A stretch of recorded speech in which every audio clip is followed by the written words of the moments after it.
setelah itu yang mengejutkan kami pada hari Kamisnya yaitu tanggal 10 Desember 2020, secara tiba-tiba Polda Metro Jaya mengumumkan saya sebagai tersangka. Ya tentunya saya, para pengacara semua terkejut karena 2 panggilan sebelumnya itu saya masih berstatus sebagai saksi. Dan itu pun belum sempat diperiksa.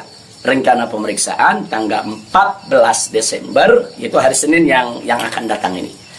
Nah, tapi karena memang pengumumannya begitu mengejutkan, pada hari Kamis tersebut saya sebagai tersangka, kemudian mendengar itu tidak benar kalau ada mengabarkan saya sembunyi, saya lari, tidak benar. Saya tetap berada di markas syariat Megamendung. Nah, begitu hari Kamis ada pengumuman semacam itu, Jumat pagi tanggal 11 Desember itu kita kirim lagi para pengacara untuk bertemu dengan penyidik. Dan alhamdulillah terjadi pertemuan dengan penyidik. Nah, ditanyakan oleh para pengacara bagaimana komitmen yang hari Senin tanggal 14, apa itu batal atau bagaimana. Nah, kalau saya pribadi ingin tetap berpegang kepada komitmen. Nah, karena kita ini ustadz, dai, bergerak di bidang agama, tidak layak kalau kami itu membatalkan perjanjian atau suatu komitmen. Nah, kita dapat jawaban dari para penyidik. Dari para penyidik kelihatannya mereka tidak mau menunggu sampai hari Senin, mereka minta lebih cepat.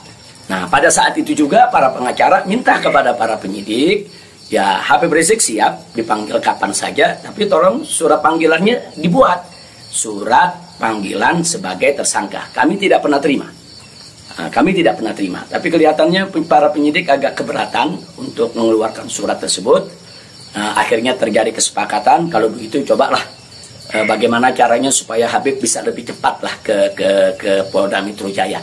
Jadi artinya mereka tidak mau melanggar komitmen juga, karena memang komitmennya pada tanggal 14 siap diperiksa.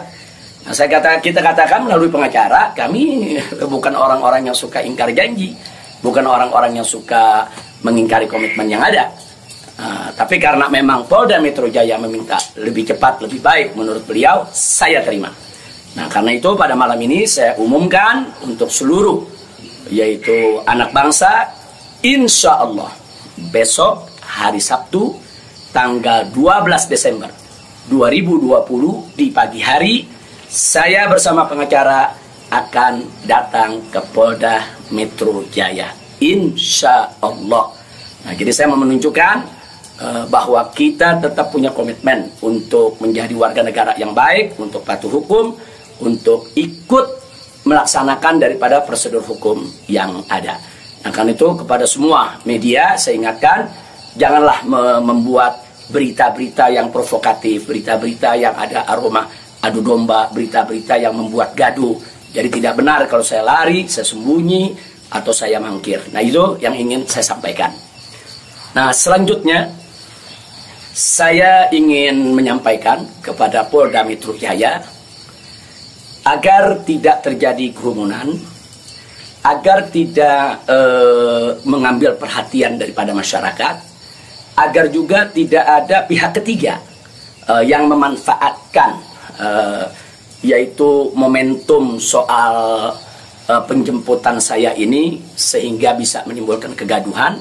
Maka itu saya minta kepada Polda Metro Jaya tidak perlu untuk mengerahkan kekuatan secara berlebihan. Bahkan menurut saya tidak perlu ada penjemputan, tidak perlu ada pengerahan pasukan, itu hanya akan mengeluarkan